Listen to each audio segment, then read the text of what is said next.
आप कमर, जोड़ों और मोहरों की तकलीफ में बहुत ज्यादा मुब्तला हैं, एक दूध का कप लीजिए, आप प्याला ले लें, गरम दूध हो, उबला हुआ हो, खालिस दूध हो, उसमें एक अंडा डालिए। अगर देसी मिल जाए और वाकई देसी है तो सुभान अल्लाह, और उसमें शहद डाल दीजिए। दूध हो, अंडा हो और शहद हो, बस अब ये मिक्स करें, मिलाएं। यानी एक अंडा, एक बड़ा चम्मच शहद उसमें डालें और खूब मिलाएं और इसको घोंट घोंट पिए।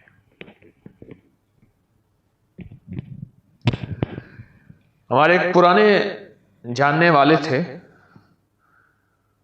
तजर्बात के वो समझ लें कि प्रिंसिपल थे, तजर्बात के प्रिंसिपल थे। मैंने उनका नाम रखा हुआ था तजर्बात के प्रिंसिपल। बहुत तजर्बात थे, उनके मुशाहिदे की नजर बहुत तेज थी और कमाल की बातें करते थे।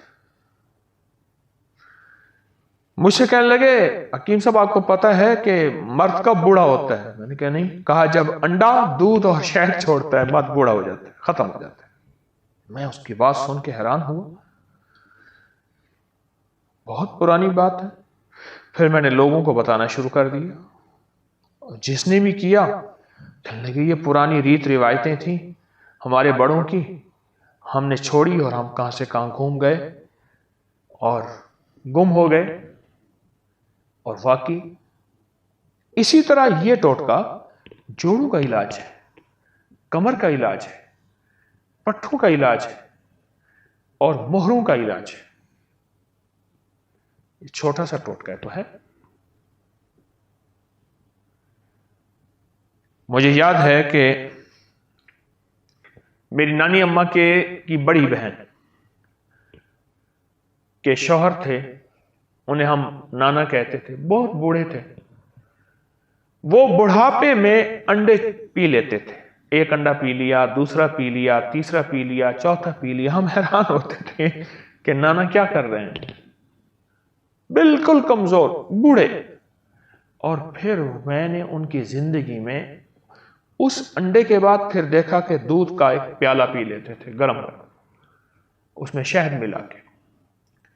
वो दिन और रात में कुरान खत्म करते थे और मेहनत करते थे। उनकी नजर भी ठीक थी, उनकी याददाश्त भी ठीक थी। वो उस वक्त, मैं बच्चा था, मैं बच्चा था तो उस वक्त वो 90 से ऊपर के थे, उससे भी ज्यादा। वो 90 से ऊपर के थे, वो कुरान पाक पढ़ते थे। और उस वक्त मैंने देखा कि उनका कुरान पाक बोसीदा हो गया था। पता चला कि इनकी जिंदगी में कई कुरान पाक बोसीदा हो गए हैं, फट गए हैं, शहीद हो गए हैं। क्यों? कि इतना ज्यादा पढ़ते हैं और उनकी गिजा यही थी, वो सर्दी हो या गर्मी। लेकिन आपसे एक अर्ज करूंगा, क्योंकि आप आदी नहीं हैं, आप एक एक अंडा करके लीजिए, थोड़ा थोड़ा करके अपने जिस्म को इसका आदी बनाइए। तो मैं अर्ज करूंगा कि आप पहले एक अंडा, एक कप दूध और एक थोड़ा सा शहद, उसको मामूल में ले आए, उसको मामूल में ले आए। फिर आहिस्ता आहिस्ता आप, क्योंकि मैंने नाना की जिंदगी में देखा, शायद उनका तो सारी जिंदगी का ये निजाम था, उन्होंने मुर्गियां अपनी रखी हुई थी और मुर्गियां अंडा देती थी और बाज़ औक़ात शोर शराबा भी होता था कि फलां जो है अंडा चुरा के ले गया। तो उनकी तो अंडे खाने का मिजाज था, उनकी तबीयत का हिस्सा बन गया था। फिर उनके लिए गर्मी सर्दी कुछ नहीं थी, फिर उनका एक उम्र का हिस्सा था। बहरहाल अंडा, दूध और शहद, अंडा, दूध और शहद, ये आपकी जिंदगी में हैरत अंगेज रिजल्ट रखते हैं, नताइज रखते हैं। किस मामले में? कमर के मामले में, मोहरों के मामले में, पट्ठों के मामले में, आसाब के मामले में। इसको जरूर अपने साथ शामिल कीजिए। एक हमारे मुखलिस हैं, वो कहने लगे मेरे दांत हिलना शुरू हो गए। अब उसका वाहिद हल यह है कि दांतों पे तार लगवाएं या सारे दांत निकलवा के एक मसनूई दांत लगवाएं।